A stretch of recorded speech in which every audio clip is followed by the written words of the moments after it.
Hi అండి, good morning, నమస్తే all of you.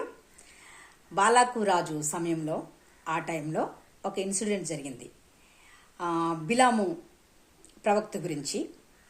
Israel ప్రజలను శపించడానికని వెళ్తే గాడిద చేత బుద్ధి చెప్పిస్తాడు దేవుడు. అదంతా మీకు తెలుసు. సంఖ్యాకాండం 23, 24, 25లో కూడా మీరు చదువుకోండి. సో వాళ్ళందరూ బయలుదేరి మరి మధ్యలో కొన్ని ప్రదేశాలను ఆక్రమిస్తూ ఎరుకోకు వచ్చారు. ఎరుకోకు వచ్చినప్పుడు అక్కడ అమోరీలో మోయాబీల మైదానం ఒకటి ఉంటుంది అనమాట.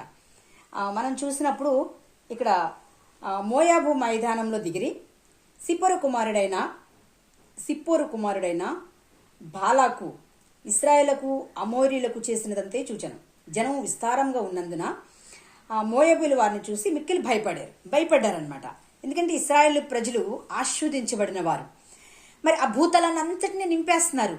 వాళ్ళు అంటారు ఒక మాట మళ్ళీ, మోయాబీలు మిథ్యాను పెద్దలతో ఎద్దు బీటి పచ్చిక నాకినట్లు ఈ జనసమూహము మన చుట్టూ ఉన్నది, యావత్తు ఇప్పుడు నాకివేయననిరి. చూడండి, కొన్ని సీజన్లో మేకలు గొర్రెల మందులు పడిపోతాయి అన్నమాట. చిన్న గడ్డి పరక కూడా లేకుండా మొత్తం నాకేస్తాయి. ఆ రీతిగా ఇశ్రాయేలు ప్రజలను చూసి భయపడతారు. భయపడినప్పుడు మరి బాలాకు రాజు దగ్గరికి వెళ్ళి చెప్పినప్పుడు బాలాకు రాజు దగ్గర ఒక ప్రవక్త ఉంటారనమాట, బిలాము ప్రవక్త. ఆ ప్రవక్త మీకు ఏం చెప్తే అదే జరుగుద్ది, కాబట్టి మీ ప్రవక్త దగ్గరికి వెళ్ళినని చెప్పినప్పుడు కొంతమంది సైన్యాన్ని పంపిస్తారు.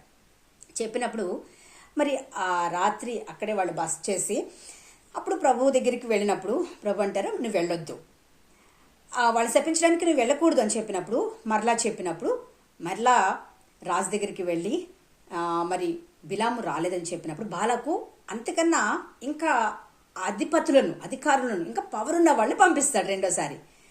సరే, అప్పుడు ప్రభు అంటారు వెళ్ళంటారు. వెళ్ళినప్పుడు వెళ్తూ ఉన్న సమయంలో మార్గ మధ్యలో మరి దేవుని దూత ప్రత్యక్షమయ్యి మరి అవంతా మీకు చాలా మంచి స్టోరీ అనమాట. దీనిలో ఎక్కువ తీసుకోదు కాబట్టి ఈ రీల్స్లో వెరీ గుడ్ స్టోరీ ఇది. ఆ తర్వాత ముందుకు వెళ్ళలేక ఖడ్గదూత మరి దేవుని దూతను చూస్తున్నట్లుగా మరి ఎటు మసలేని పరిస్థితిలో గాడిద ఉన్నప్పుడు గాడిదను 3 సార్లు కొట్టినప్పుడు గాడిద మాట్లాడుతుంది. నీ దాన్నైనది మొదలుకుని ఎప్పుడైనా ఇలా చేశానా అన్నప్పుడు బిలాము కళ్ళు తెరవబడతాయి. చాలా ఇంట్రెస్టింగ్ స్టోరీ అనమాట. కళ్ళు తెరవబడినప్పుడు సరే నువ్వేం చెప్తే చేస్తాను ప్రభు అంటే నువ్వు వెళ్ళంటాడు. వెళ్ళినప్పుడు మరి చాలా హ్యాపీ అవుతాడు బాలాకు రాజు. అరే, నేను సైన్యాన్ని పంపిస్తాను, సడన్గా వచ్చేసేవి ఏంటని చెప్పి చాలా హ్యాపీ అయ్యి ఒక ప్రదేశానికి తీసుకెళ్ళినప్పుడు మరి 7 బలిపీఠాలు కట్టించి దానికి మరి కోడులను కానీ గొర్రెలను కానీ అక్కడ బలి ఇవ్వడం జరుగుద్ది. తర్వాత ప్రజలందరికీ కనబడేట్టుగా ఒక మక సభ ఏర్పాటు చేస్తాడు.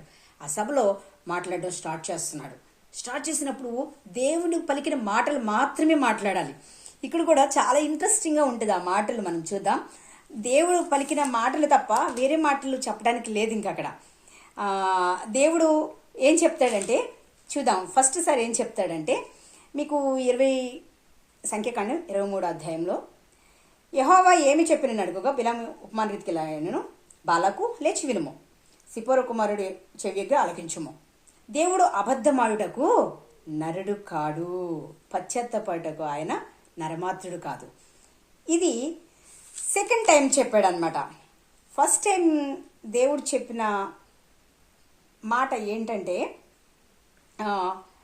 ఫస్ట్ టైం కూడా మరి నువ్వు అక్కడికి వెళ్ళకూడదు, నా జనులను నువ్వు శపించకూడదు అని దేవుడు చెప్పడం జరుగుద్ది అనమాట.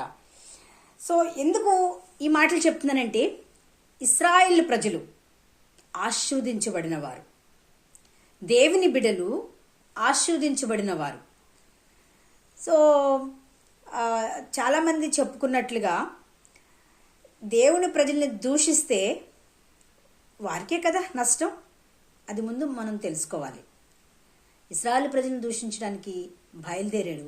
ఒకసారి కాదు, 2 సార్లు కాదు, 3 సార్లు కూడా దూషించాలనుకున్నాడు. కానీ ఆశీర్వాద వచనాలు మాత్రమే వచ్చినాయి. ఈ మధ్య మనం చూస్తున్నాం, ఎక్కడ చూసినా.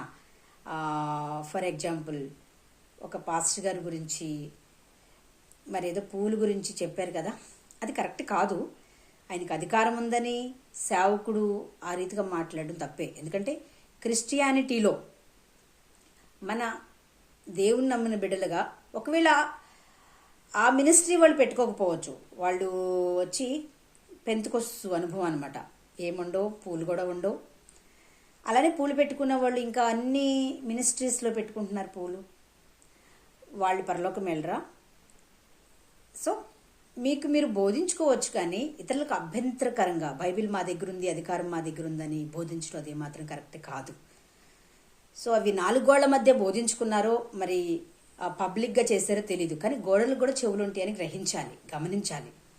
అధికారం మనకుందని దేవుని నడిపింపు లేకుండా ఇష్టానుసారంగా మీ లెజెండ్ కోసం ఓన్లీ ఒక తెగవారు మాత్రమే, పెంతుకొస్తూ వాళ్ళు మాత్రమే పెట్టుకోరు, మిగతా వాళ్ళందరూ పెట్టుకుంటున్నారు కదా.